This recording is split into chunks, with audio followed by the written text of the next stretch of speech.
तर ना रात्री छोले भिजत घातले होते, तर ना आता शिजवायचे. तर एक बटाटा ह्यामध्ये टाकलाय मी आणि थोडंसं मीठ.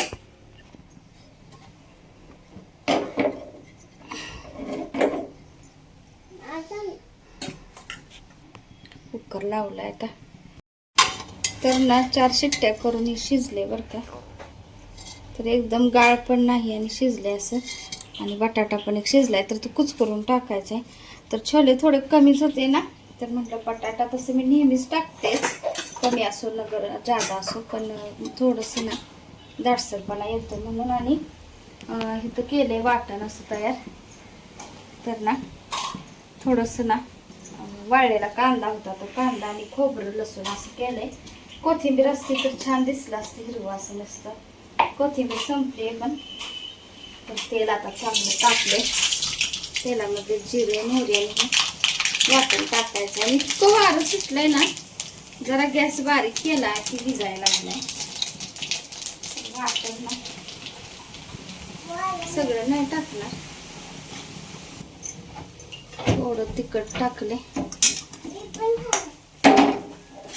तर ना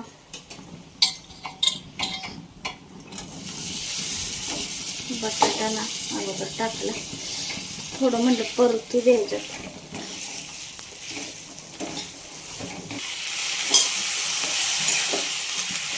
टाकलं शिजवलेले छोले. थोडंसं ना वाळलेला कांदा असल्यामुळे काय व्हायला लागलं, लगेच तेला टाकूपर्यंत अगदी विभुदी झाली. असू दे, काय वरण टाकलं आपल्याला बाकीचं तरी चालतं.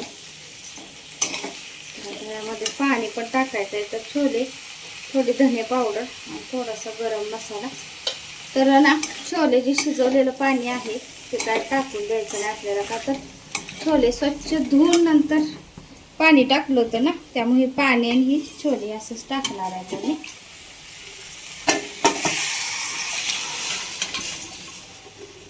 मीठ थोडंच टाकलं आता, कारण मी शिजवताना ना छोल्यामध्ये मीठ टाकलं होतं, दाखवलं होतं तुम्हाला. आणि मला आता चांगली उकळी नाही, 5 मिनिटं तर चांगल्याला झाकून ठेवायचं, म्हणजे सगळं ना छोल्यामध्ये त्या बटाट्यामध्ये तिखटपणा उतरतोय. तर आता याला झाकून ठेवते. कट आलाय बघा छान असं. आता झाकून ठेवते आणि चांगली उकळी येऊ दे.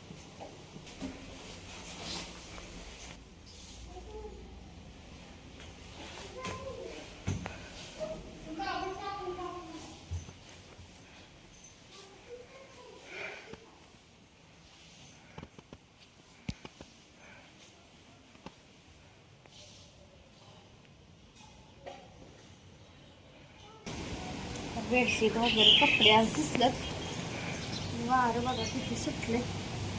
बेडशीट तेवढं आता इकडं टाकायचं. आता वरती जायचं कंटाळा येतो वाळत टाकायला, म्हणून इथल्या इथेच टाकायचं.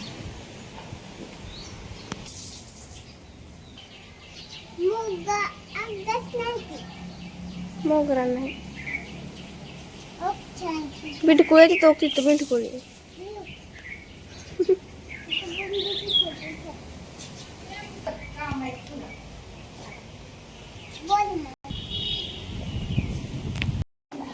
भाजी आपली बघा उकळी येऊन चांगली तयार झाली.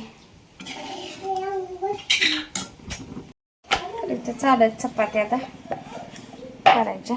असं गोळ करून मग दिल्यात आणि लाटायला लागले बघा. आणून इथे घेतलं होतं, बसले. चपातीची वाफ लागली तिला. बाहेर बस म्हणल्यावर बसायला नको. झोपा. अजिबात बाहेर येऊन बसत नाही, किचन मध्येच तिथं लाटायला बसते. आणि चपातीचं ते ठेवलं होतं ना दुरडी, चपातीचं खाली ठेवली होती दुरडी, आणि तिथं बसली. ती एवढं नाही पळेल तिला. ती आता लय रडायला लागले. वाफ थोडीशी आली ना तिला, ती गरम ही झालं, त्यामुळे तिला रडू यायला लागले. क्रीम लावले, क्रीम होती ती त्यामुळे, आहे की नाही. लय दुखतंय म्हणल्यावर परत लयच करते म्हणून.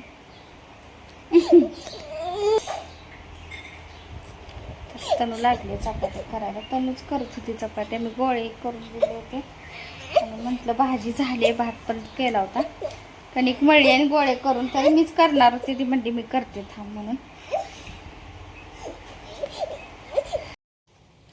तर तिला म्हणजे असं चपातीची वाफ लागली, नेमकी कुठं लागली हीच कळालं नव्हतं अगोदर.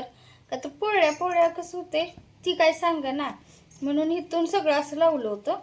पण हिथं आहे बघा, आता त्यात दिसते का नाही काय माहिती. तर थोडं इथं असं फोड आल्यासारखं, तर एवढं आहे एक आपलं बोटाचं हे असतं ना, एवढं आहे. तर तेवढं झालंय बरं का तिला. तिच्या मानानं कसं ती जास्तच आहे. तिला आपल्याला कसं आता पळते कायमच करताना आपल्याला वाटत नाही काय, पण तिला रडू यायला लागलेलं आहे. तर फुंकत बसली मी. स्वयंपाक तर माझा मागाशी झालेलाच होता. देवपूजा तेवढी हिला घेऊनच इथं बसूनच केली.